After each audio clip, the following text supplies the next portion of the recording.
नमस्कार मित्र मैत्रिणींनो, सुप्रियाच्या या स्वयंपाकघरात तुम्हा सर्वांचं खूप मनापासून स्वागत आहे। आज मी तुमच्यासाठी एक भाजीची रेसिपी घेऊन आलेली आहे।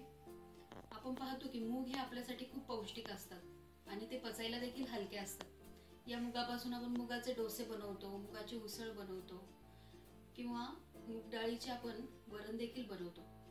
पण मी आज तुमच्यासाठी मुगाची आमटी ही रेसिपी घेऊन आलेली आहे। चला तर मग पाहूया यासाठी काय काय साहित्य लागते ते। सगळ्यात आधी आपल्यासाठी लागणार आहेत मूग। हे मूग मी स्वच्छ धुवून कुकरला 4 शिट्ट्या करून शिजवून घेतलेले आहेत। तर तुम्हाला दिसत असतील की बघा एकदम सॉफ्ट आहे, म्हणजे बोटाने दाबलं तर पूर्ण ते दाबले जातात असे आपल्याला हे मूग शिजवून घ्यायचे आहेत। त्याच्यानंतर आपल्याला याच्यासाठी वाटण लागणार आहे। तर हे साधारणतः 3 ते 4 चमचे सुकं खोबरं घेतलेलं आहे मी। इथं तुम्ही ओलं खोबरं देखील वापरू शकता, त्याची देखील आमटी छान होते। त्यानंतर कोथिंबीर, त्याच्यानंतर हिरव्या मिरच्या मी इथे चवीप्रमाणे, की आता तुम्हाला जर तिखट जास्त खायची सवय नसेल तर तुम्ही इथे मिरच्यांचं प्रमाण कमी करायचं आहे।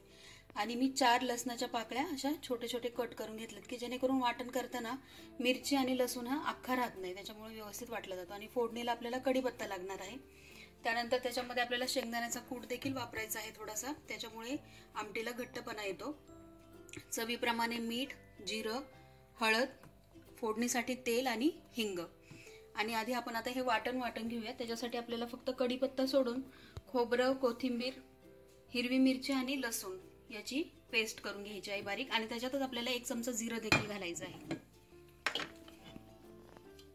हे सगळं मी आता याच्यामध्ये मिक्स करते। हिरवी मिरची, कोथिंबीर, लसूण, सुकं खोबरं।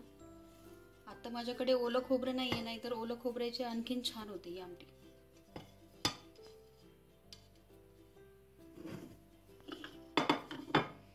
त्यामध्ये आपल्याला 1 चमचा जिरं घालायचं आहे।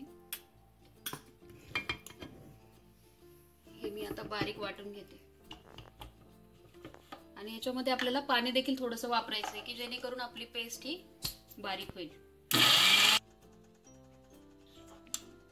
तर छान असं आपण बारीक असं वाटून घेतलेलं आहे। आता मी इथे पॅन गरम करायला ठेवलेले आहे, आपण त्याच्यामध्ये तेल घालूया।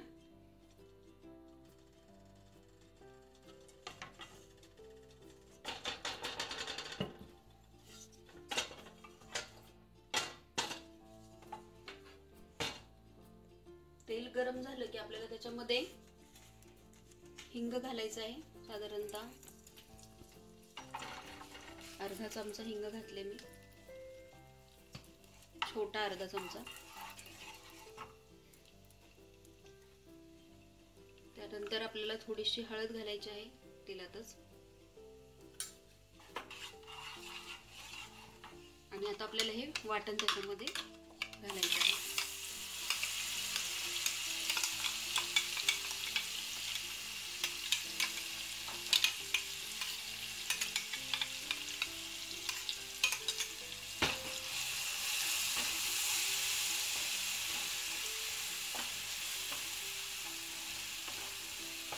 बारीक गॅसवरती आपल्याला हे वाटण तेल सुटेपर्यंत परतून घ्यायचं आहे।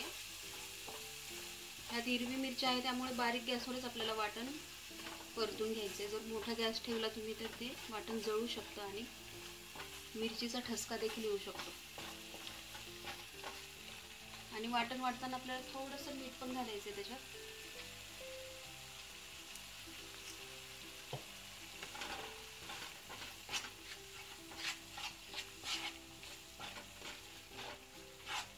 वाटण आपलं आता परतत आलेलं आहे।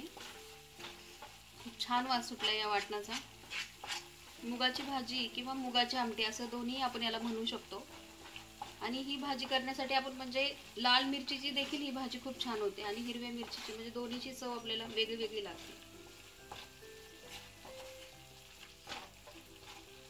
तर हे आपला मसाला परतून झालेला आहे।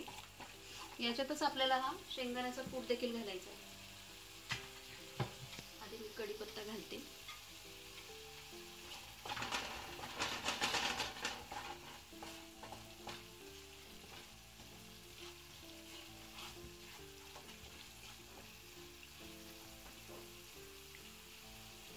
आता हा शेंगदाण्याचा कूट घालू। साधारणतः 4 चमचे मोठे मी शेंगदाण्याचं कूट घेतलेलं आहे आणि हा खूप बारीक पण मी कुटलेला नाहीये, थोडंसं मी मोठंच ठेवलेलं आहे कूट त्याचं.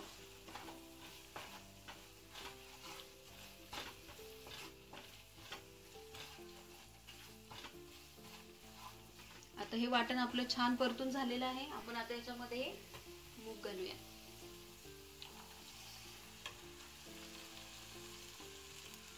मूग छान शिजवून घ्यायचे, त्याच्यामुळे आपल्या मुगाच्या भाजीला चव खूप छान येते. जास्त शिजलेले असल्यावर, थोडेसे कमी शिजलेले असेल तर ते एकजीव होत नाही व्यवस्थित त्याच्यामध्ये.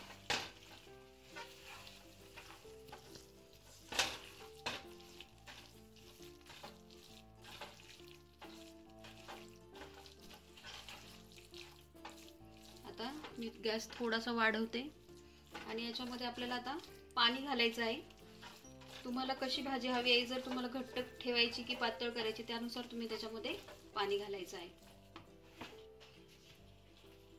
आता हे वाटण्याच्या भांड्यात मी पाणी घालते थोडंसं.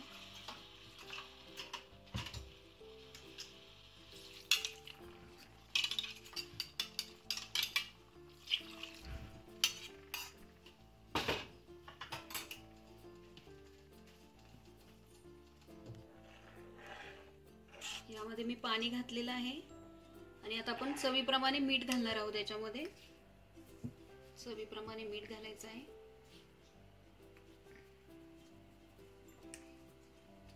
आणि या भाजीला आता साधारणतः उकळी आली की बारीक गॅसवरती आपल्याला 3 मिनिटं बारीक गॅसवर उकळून द्यायची आहे भाजी.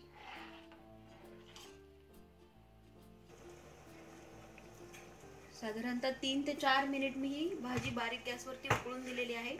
आता आपली मुगाची भाजी तयार आहे. आपण आता गॅस बंद करूया. खूप छान वास सुटला आहे या भाजीचा. आता सर्विंग प्लेटमध्ये आपण ही काढून घेऊया. आणि बघा तुम्ही की मी पातळच ठेवलेली आहे, कारण जेव्हा ही भाजी थंड होते तर त्यावेळेला ती आणखीन घट्ट होते, त्यामुळे आपण थोडीशी पातळच ठेवायची.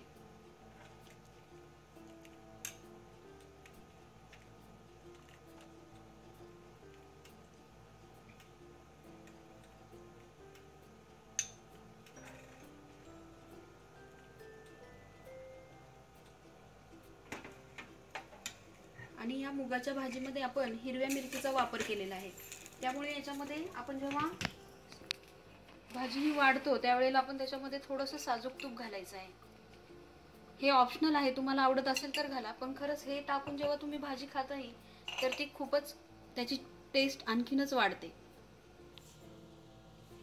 तर छान अशी आपली मुगाची आमटी तयार आहे. त्याच्यामध्ये मी साजूक तूप घातलेलं आहे. तुम्हाला आवडत असेल तर तुम्ही घाला, नाही घातलं तरी चालणार आहे.